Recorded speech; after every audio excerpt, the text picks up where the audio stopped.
Saya sendiri sih jujur aja orangnya apa ya, nggak suka baca. Seberapa sering kemudian aktivitas membaca itu ditunjukkan atau kemudian ditularkan oleh ayah dan ibu, bapak dan ibu? Wah susah itu. Apa Tadi ya? katanya membahas baca. Nggak, kalau saya sendiri sih jujur aja orangnya apa ya, nggak suka baca. Iya, enggak. Kalau saya sih suka baca, sukanya baca ini apa, komik itu jelas lah. Terus Komik apa? Kopingho. Ya, nggak, ingin tahu karena kan apa namanya, kalau saya itu saya suka membacanya karena orang tua. Jadi bapak dan ibu saya dulu apa namanya di rumah tuh selalu penuh dengan buku, keluar rumah pun nyari buku gitu. Nah saya ingin tahu kalau bapak dan ibu itu kalau di rumah kebiasaan membaca itu ditularkan juga atau lebih terserah anak-anak begitu? Kalau di rumah sih terserah anak-anak ya. Jadi kok sebenarnya budaya baca buku di rumah saya nggak ada. Gibran Raka Buming Raka. Mbak penasaran nggak? Apa? Konsultan saya siapa? Siapa? Nggak tahu ya. Semua orang menanyakan itu. Punya konsultan politik atau enggak? Bukan punya atau nggak siapa, nggak tahu ya, nggak ada yang tahu. Enggak, kenapa? Ya, banyak yang menanyakan soalnya. Ya iya, kenapa? Sekarang ya aku tanya. Ya karena cara komunikasi saya nggak seperti orang biasa. Jadi siapa? Ya rahasia, kalau nggak tahu Ya ya terus udah. kenapa lu nyuruh gue nanya?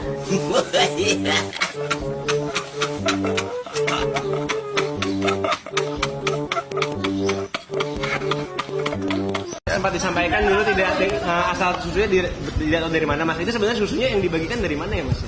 Susu Asal susunya, asal susunya. Sebelumnya kan sempat disebutkan tidak tahu asal. Sama sekali tidak dari. Dah, ya.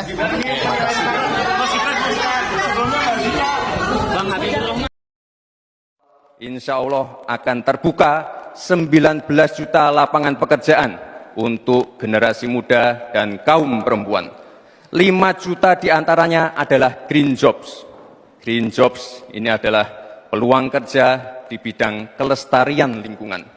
Green jobs ini adalah tren peluang kerja masa kini dan masa depan. Mas, apa rencananya Mas untuk menstabilkan harga ini? Temen ya? Enggak, apa, akhir tahun kan memang harganya lagi naik semua ini Bu ya. Tapi insya Allah awal tahun udah stabil ya. Nah, ini dari sisi konsumen ini. Ya Pak. Dalam konteks politik kita secara terbuka, isu pemakzulan perkara biasa. Dan ini terjadi hampir sepanjang pemilu ataupun presiden dan wakil presiden terjadi. Dan yang paling penting celah untuk melakukan pemakzulan itu ada. Tapi ini tidak mudah dan tidak gampang. Karena celah konstitusional itu bagi saya harus terindikasi bagaimana seorang wakil presiden itu melakukan pelanggaran-pelanggaran hukum secara tegas, perbuatan tercela, korupsi dan seterusnya.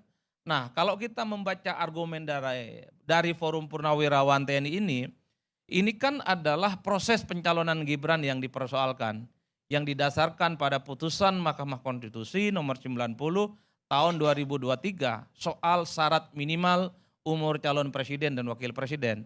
Dan itu yang dianggap sebagai cacat ataupun tidak mengandung unsur imparsialitas.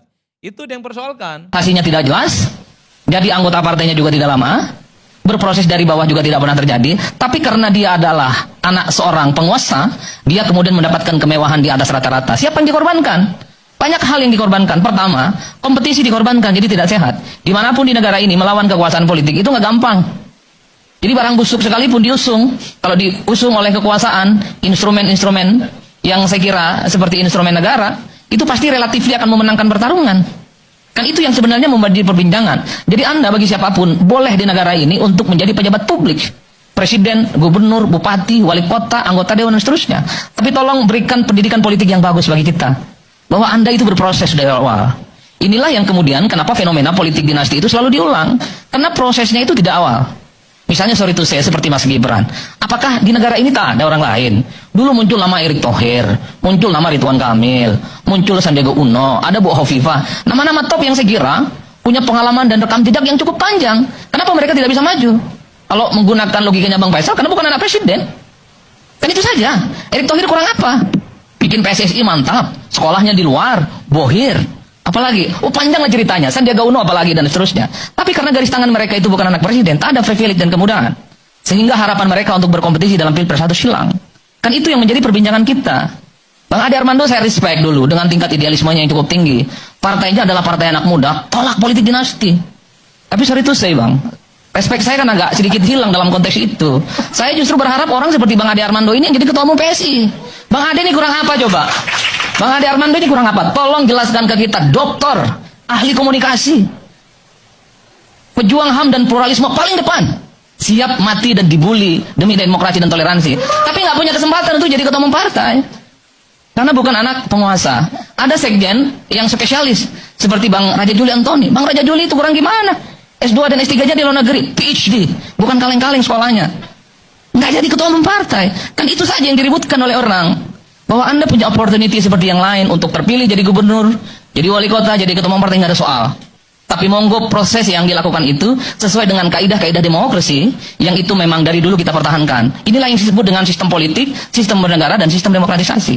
Ini agak ngeri-ngeri sedap bang kalau begini ceritanya. Kalau ini akan menjadi sesuatu hal yang dijadikan portofolio ke politik ke depan, semua presiden misalnya punya mimpi supaya keluarga besarnya terjun ke politik dengan cara-cara yang melalui proses yang itu instan. Saya khawatir ya politik kita tidak akan berkembang. Jadi Bang Faisal ini sekalipun kritiknya sampai sidratul muntaha kerasnya, bikin partai hampir tiap hari, jangan pernah berharap partainya akan menang apalagi bermimpi jadi presiden.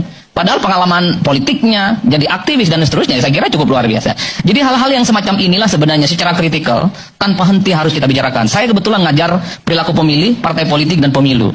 Pertanyaan mahasiswa hampir sama. Untuk apa Pak kita berdiskusi ini di ruang kelas? Enggak ada gunanya. Kalau para elit dan politisi tidak pernah menjalankan apa yang kita pelajari di kelas, hopeless mereka. Karena at the end of the day-nya bagi mereka, power, penguasa dan kekuasaan menjadi kunci dan instrumen untuk memenangkan pertarungan politik di negara ini. Jadi kasihan anak-anak yang selama ini punya mimpi besar untuk jadi gubernur, bupati, wali kota, apalagi mimpi jadi presiden bang. Sudahlah, ke laut aja. Kalau kemudian masih banyak orang yang mengkonfirmasi apa yang terjadi di negara ini, soal kemudahan anak kekuasaan itu untuk menjadi pejabat publik, sesuatu hal yang lumrah.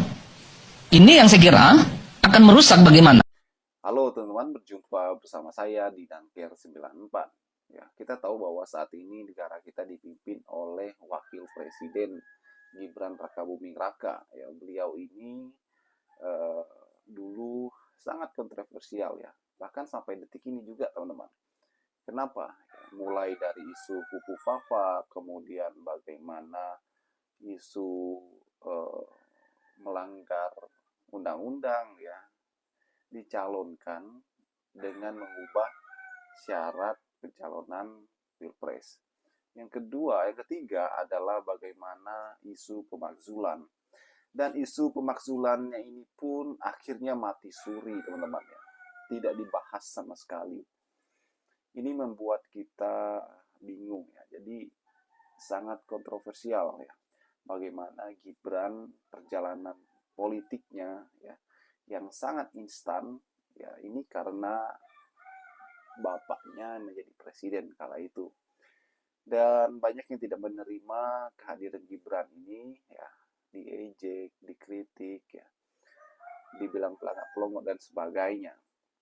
Kemudian bagaimana Gibran yang dari wali kota Solo langsung menjadi wapres, ini menjadi pertanyaan besar. Dan orang selalu mengaitkan dengan orang dalam ya teman-teman, orang dalam di MK, orang dalam di penguasa ya kan. Dan kemudian kalau kita lihat kualitasnya ya, kualitasnya ini banyak juga yang meragukan ya. Kalau kita lihat bagaimana masyarakat menyoroti tentang budaya membaca, nggak ada literasi dan sebagainya. Dan ketika ditanya tentang bagaimana mengubah atau melihat harga barang semakin naik, apa strateginya, Gibran malah nggak punya jawaban ya. Dan Gibran hanya mengatakan ya memang akhir tahun memang seperti ini naik ya kan. Ini membuat kita pasti tercengang ya, jawaban dari seorang wakil presiden ya pada saat itu. Dan bagaimana Gibran ini semakin terdesak ya. Pada saat itu Gibran meluncurkan lapor Mas Wapres ya. Jadi ini adalah sebuah program, sebuah gebrakan yang menurut dia akan sangat efektif menerima laporan warga terkait dengan apapun. Namun akhirnya saat ini juga sudah tidak terdengar lapor Mas Wapres Gibran. Dan inilah yang membuat kita semakin ragu sebenarnya.